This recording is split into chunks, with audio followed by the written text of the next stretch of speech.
Show and tell on your trailer. We got two 12-volt batteries on the front of the trailer, two 20-pound propane cylinders, regulators pointed towards this one over here, showing you green inside the eye. As soon as this bottle that it's pointed to happens to come up empty, it's going to turn red inside the eye. If you have the other cylinder already open, it'll automatically pick up from it. It's still going to show you red that the one that is pointed to is empty, but it will pick up from the other one. Then all you have to do is switch it over to the other side and work off of it while you take this one to town and have it refilled. Two switches on the front. There is a hookup light for hooking up at nighttime and an up and down button. There's also a manual way that you can crank the jack up or down if for any reason it won't go on its own.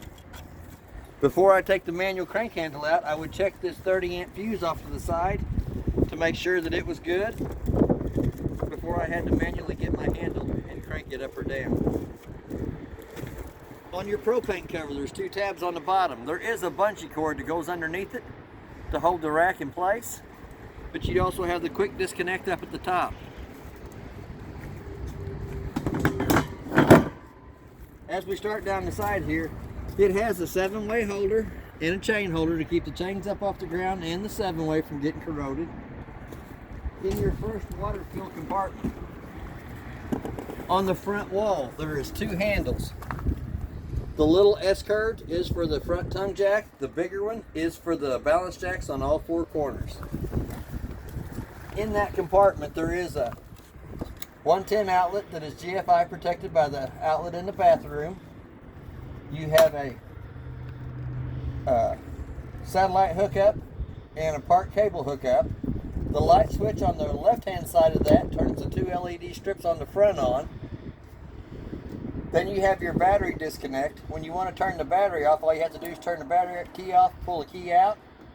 We're going to put it right back in. It does have an outside shower. It's got hot and cold running water going to it. It does have a quick disconnect hose for the outside shower and the port spray. You have a fresh tank fill is your white connection, and your city water connection is black.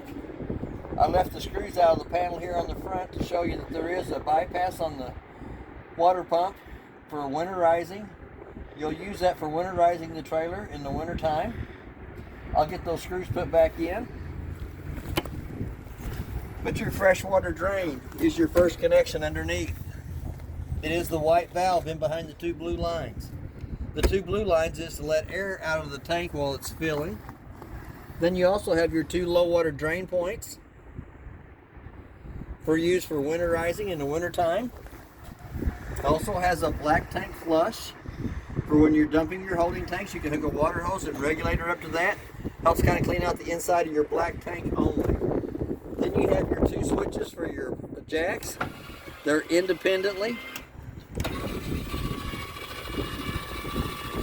Runs up and down.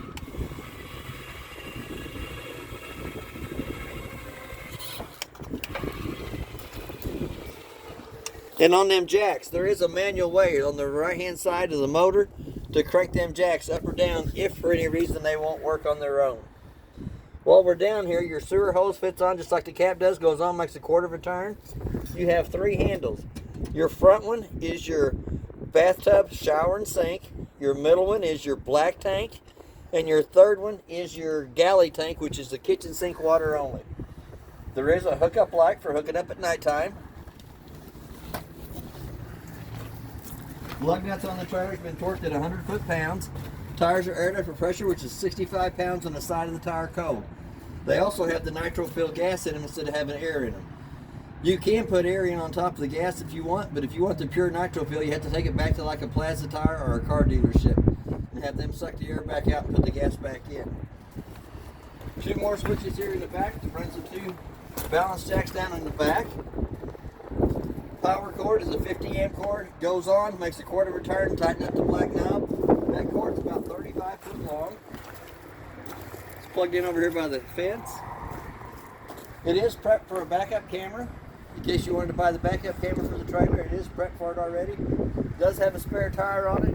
It's aired up to pressure, but it's not been torqued on, so it's put on with the wrench.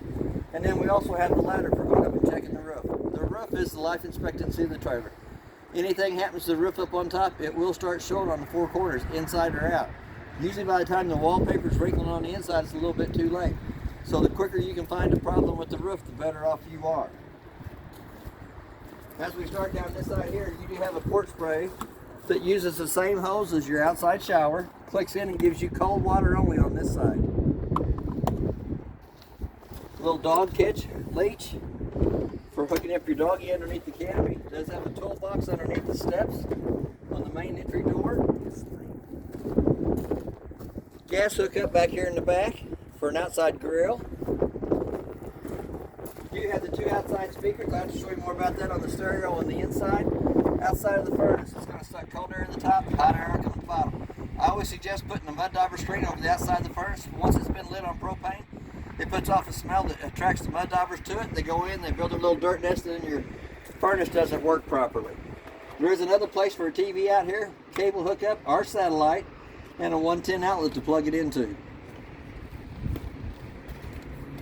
Hot water heater is your next connection up. Hot water heater works two ways. It has an electric switch in the lower left-hand corner on the outside. The gas switch is going to be on your monitor panel on the inside. You want to make sure that you have water coming out of the top before you turn on either source, electric or gas. Also has a drain plug down in the bottom for draining the hot water heater, which is also called an anode rod. An anode rod actually draws all the impurities out of the water. It eats up the rod instead of eating up the inside of the tank. Anytime the steel rod in the center is shown, it's time to replace it. But that is where you'll drain the hot water heater for winterizing and in between long trips. Second set of steps pulls out, grab a hold of the yellow handle, slides out, folds down, accesses you into the bedroom of the trailer. And on this side of the compartment up here in the front, it does have a light for the compartment in the front and another 110 outlet. The black pieces in there is the rest of your hitch package that we're going to hook up to your truck whenever you show up. We're going to go back to the main door. Once we get to the main door, we're going to open the door all the way up, fully extending it. There is a blue handle on the bottom of the steps. We're going to pull it and let it come loose. Push button on each one of the legs at the bottom. There's 15 to 18 holes in the bottoms of the legs to adjust for the proper fit of the steps. The main thing is it has to fit flush in the doorway. Once it comes out and lays flat in the doorway, you push in on your levers in the back and adjust your steps to fit. Then we're going to go to the inside of the trailer. It does have a working fire extinguisher on the left-hand side of the door as we come in.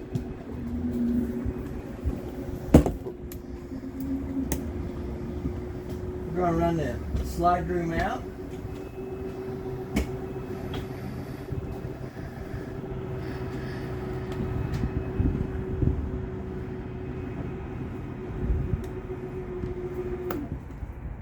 As we step into the trailer, the two lights above the recliners have to be turned on by hand. They have a little push button in the center of them that turns them on and off.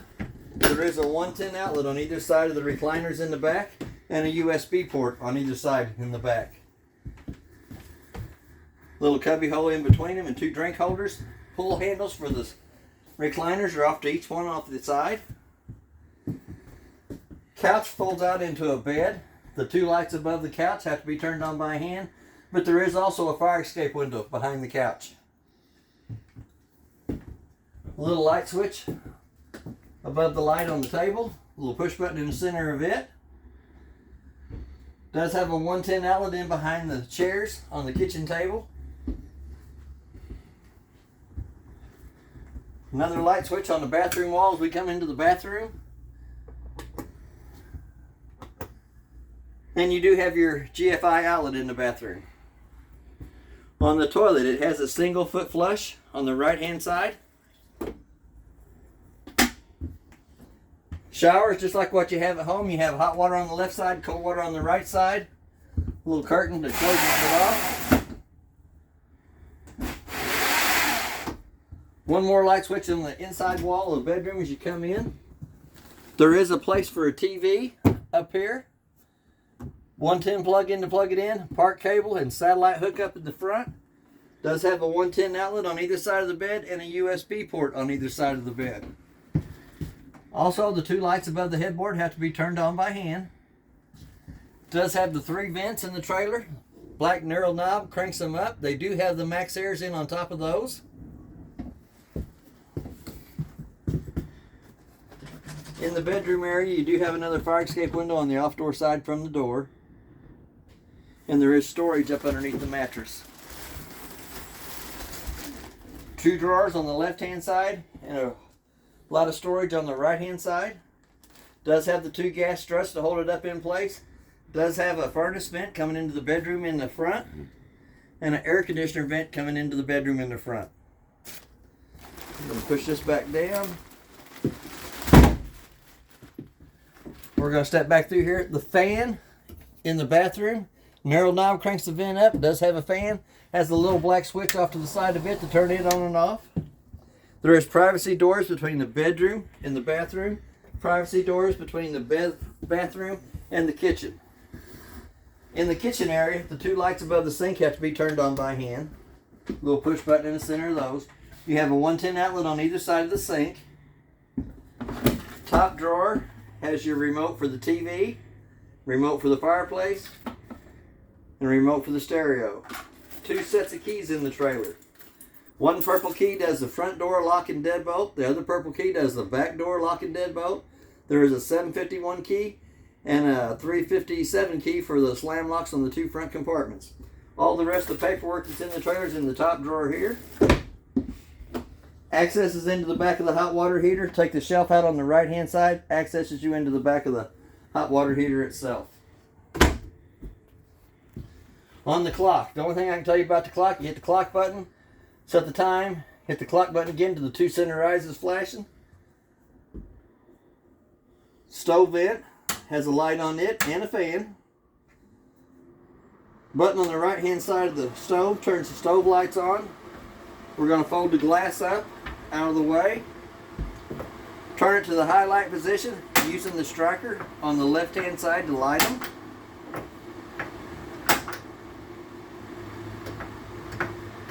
And it will also light the oven. You turn it to where it says pilot on, hold the button down. Using the same striker that lights it up on top will light the oven.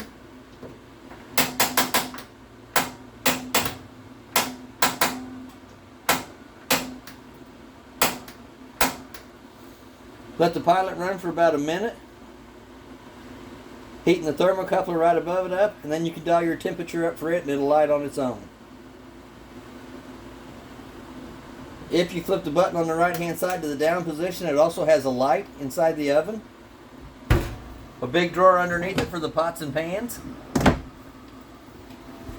Travel lock on the refrigerator, slides over to the side. There's 2 settings on the refrigerator.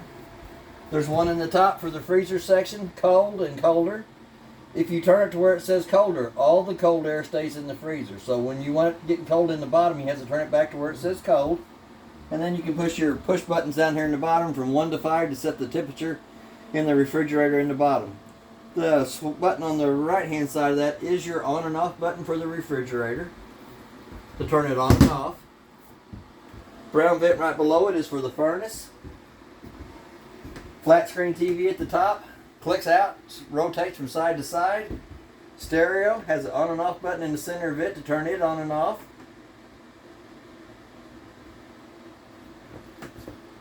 Then on your fireplace, there is a remote for the fireplace, but it can also be manually operated by turning the first black button on.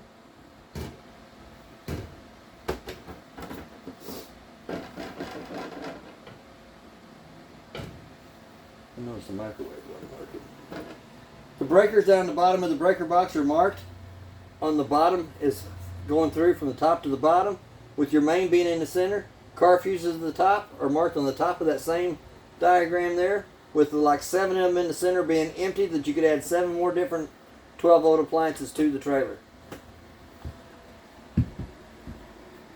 Does have a working LP carbon monoxide detector.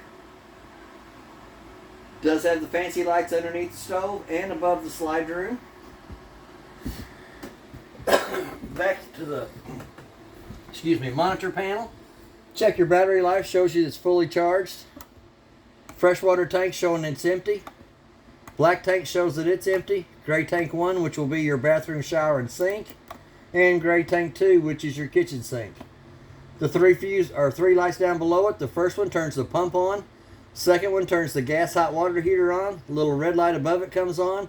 It's going to stay on for about a minute, then it goes off. Then the hot water heater goes through 2 lighting processes to light on gas. Then you have your interior lights on the center, awning lights, and accent lights, which is the lights above the slide room and underneath the cabinet. First button down on the bottom runs your slide room in and out. Second one runs your awning in and out, exit, and retract. All you have to do is hit the button and they'll go out on their own. They stop, hit the retract button, and it comes back in on its own. Thermostat. We're going to turn it on. It's going to give you your fan speed, which is in auto, high, or low. We're going to go back to the auto position. Come down to the air conditioner where you see the little snowflake. You're going to dial your temperature down for it. Hit that mode button one more time. It says furnace. You'll dial your temperature up for it. Hit that mode button one more time and it says off in the lower right hand corner. Does have a working smoke detector above us and a 2-way light. This light can be used 24/7. Flip the switch the other way, and it's motion sensor so that when you walk into the trailer, the light automatically comes on. There is a quick cool down on the air conditioner up here at the top. You open it up, all the cold air comes out into this. Once the trailer gets cold enough for you, you can flip it back to the side there, and it comes to the round vents in the ceiling. And it does also have a filter on the right hand side that needs to be cleaned about every 30 days. That's basically everything on your trailer. If you have any questions, I'll try to answer them the best I can. Thank you.